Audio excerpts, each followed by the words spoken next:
বাবু বাবু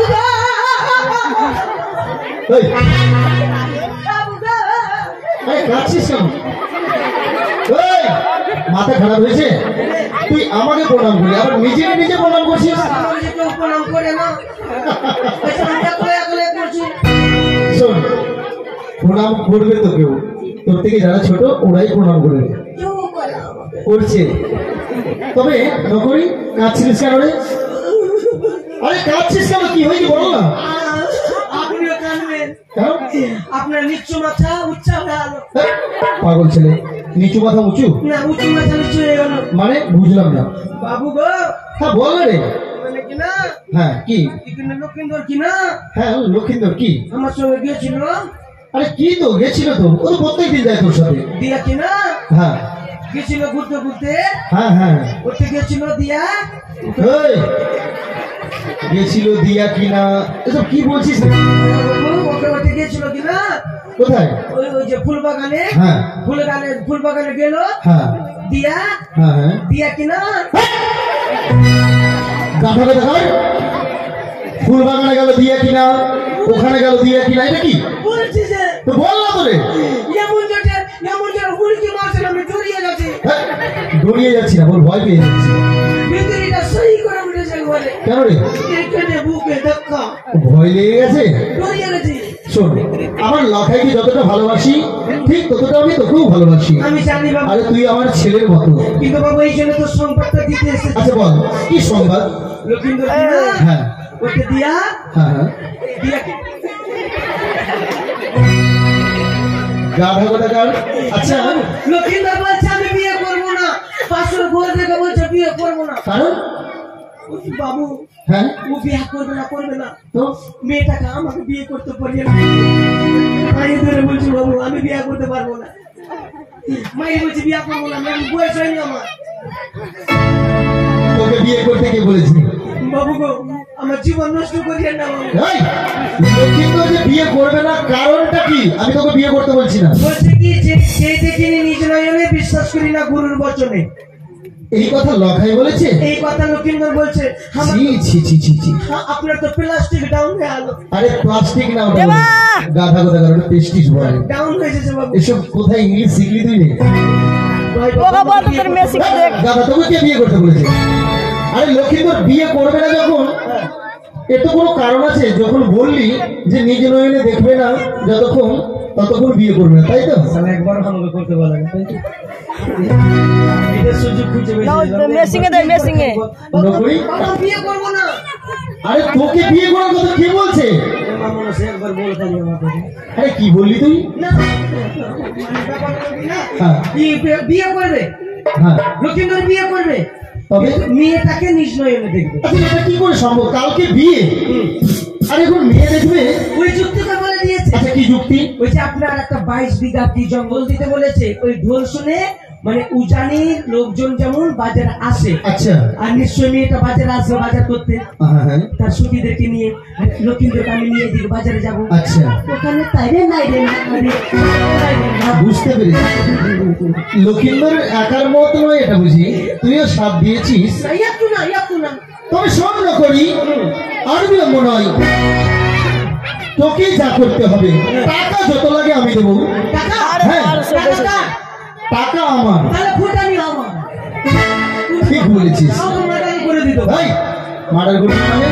আরে শুভ দিনে শুভক্ষণে এসব কি অলক্ষণী কথা বলছিস? কি বলবো বাবু?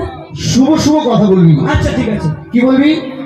বলবো শুভ শুভ কথা বলবি, অশুভ কথা বলবি না। কি বলবি বলতো? শুভ শুভ শুভ শুভ। আরে শুভ শুভ কথা বলতে বলি, শুভ শুভ বলতে বলিনি। শুভ কথা মানে ভালো কথা। আচ্ছা বলবো। আচ্ছা আবার কি? আচ্ছা ঠিক আছে ঠিক আছে ঠিক আছে। বাহ আচ্ছা ঠিক আছে ঠিক আছে। হ্যাঁ তবে শোন না করি, ওই লাপতিয়ার বন পরিষ্কার করতে গেলে তো সকল কর্মী দ্বারা হবে না, অসম্ভব। তুই ছুটে যাবি ওই আদিবাসী পাড়ায়। আদিবাসী পাড়ায় পারলে আদিবাসীরাই পারবে।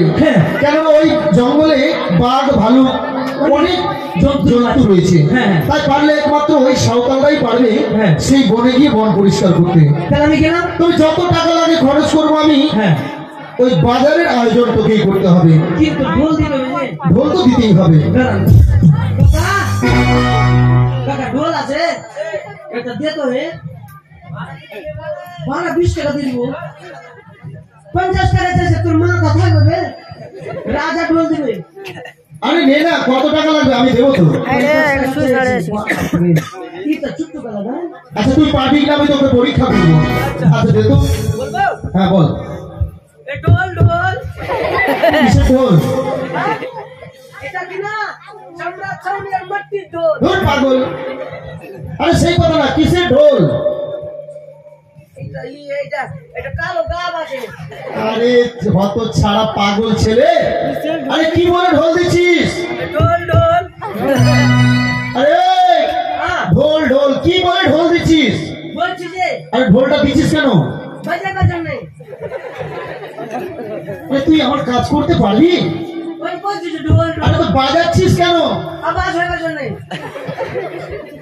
আওয়াজ হচ্ছে ঢোল ঢোল। আরে সে তো বুঝলাম, তোকে কি কাজের জন্য ঢোলটা দিতে বললাম? তুই যে বাজাচ্ছিস, ঢোলটা কেন বাজাচ্ছিস? গ্রামে জিজ্ঞেস করবে নগরে নগরে যে ঢোলটা বাজাচ্ছিস কেন ভাই, কি বলবি? আওয়াজ হবার জন্য ভাই। আরে বাবা, এই মাথা খারাপ করে গেছে ছেলেটা। আরে আওয়াজ হওয়ার জন্য সে কথা নয় রে। কি করবো? তুই যে ঢোল দিচ্ছিস, তুই নগরে নগরে যাবি, তোকে তো মানুষ জিজ্ঞেস করবে ও ভাই ঢোলটা কিসের জন্য বাজাচ্ছ কেন? ঢোল ঢোল। আরে ঢোল তো বুঝলাম, আপনি বলেন শিখিয়ে দিবি না? ভাষাটা কেমন বলছিস, শিখিয়ে দিবি না? আপনি শিখিয়ে দে। আপনি শিখিয়ে দেন। আপনি শিখিয়ে দেন। শোন, তোকে যদি কেউ জিজ্ঞেস করে কি বলে ঢোল দিচ্ছিস, আপনি বলেন বলবি যে উজানি আর চম্পানির মধ্যস্থলে যে নিখুরিয়ার বন রয়েছে, ঢোল ঢোল। মাঝখানে এটাও বলবি নিখুরিয়ার বন রয়েছে, ওই বনটা কেটে পরিষ্কার করে ঢোল ঢোল। তোর পাগল শোন কি করে, ওই নিখুরিয়ার বন পরিষ্কার করে। ঢোল ঢোল। আরে গাধা, এটা মাঝখানে বলবি তো বুঝতে পারবে? এটা বলবো না। আগে বুঝে নে তারপরে বলবি। উজানি আর চম্পানির মাঝামাঝিতে যে নিখুরিয়ার বন রয়েছে। ঢোল ঢোল। আরে বুঝবি তুই কি করে? এইটা বাদে বলবো। হ্যাঁ আমি বলবো, যেটা বুঝাচ্ছি সেটা বুঝে নিয়ে গিয়ে নগরে নগরে ঢোল দিবি। ওই বন কেটে নতুন বাজার বসানো হবে। হ্যাঁ এই বাজার বসানো হবে, তবেই বাজাবি। ঢোল ঢোল। এবার কি বলে দিলাম, আচ্ছা বলবো। ঠিক আছে? বলছি হ্যাঁ বল। ঢোল ঢোল। আরে বল রে। বল আগে ঢোল দিব না? আচ্ছা ঢোল ঢোল। আচ্ছা ঢোল কি বলে দিচ্ছ? হ্যাঁ ঢোলটা কি বলে বাজাচ্ছ কেন? হাতি বাজাচ্ছি। আরে বাজাচ্ছ কেন তো? বাজাচ্ছি আমার মন মর্জি। হ্যাঁ, গাধা কোথাকার। তুমি যেই কাজের জন্য ঢোল দিতে বলো ওটা আবার ভুলে গেলি? ও হ্যাঁ দাদা রে, হ্যাঁ দিদি রে, বাবা বাবা। ঢোল ঢোল। তারপরে বল। মাসি রে, হ্যাঁ পিসি রে, বাহ। ও আমার বউ রে। এই! গাধা তুই ঘুরে আসবি ওখান থেকে? তো আমার গ্রামে ঢোল দিব তো আমার বউ কমা বলবো। তো বহু রে, ও গ্রামে দিবি ওই জন্য? আমি ভাবছি তুই ওই গ্রামে নগরে নগরে গিয়ে বলবি। মাসি রে, পিসি রে, দাদা রে, ভেড়া রে, বকরি রে, ছাগল রে। ভাই দাদা রে। ভাই দাদা রে। হ্যাঁ মানে একটা বাজে মানে জঙ্গল ঝুড়াই করা হবে। হ্যাঁ হ্যাঁ। তাই যত আদিবাসী ঢোল ঢোল এই গ্রামে হ্যাঁ। যত আদিবাসী আছে সকল আদিবাসীকে আসতে হবে জঙ্গল ঝুড়াই করতে। যা যা বেতন আছে যতটা তার থেকে দ্বিগুণ দেবে। ঢোল ঢোল বলো বাবু। ওটা জোরে বলছি, আর ঢোল ঢোলটা আসতে বলছি, কেউ ঘর থেকে বেরোবে? আচ্ছা ঠিক আছে যা। হ্যাঁ দেরি করবি না। ঠিক আছে কাকা। হ্যাঁ এক প্লেট বিশ টাকা। ঢোল দেওয়া হয়ে গেছে, এবার আমি যাবো আদিবাসী বেরোবো।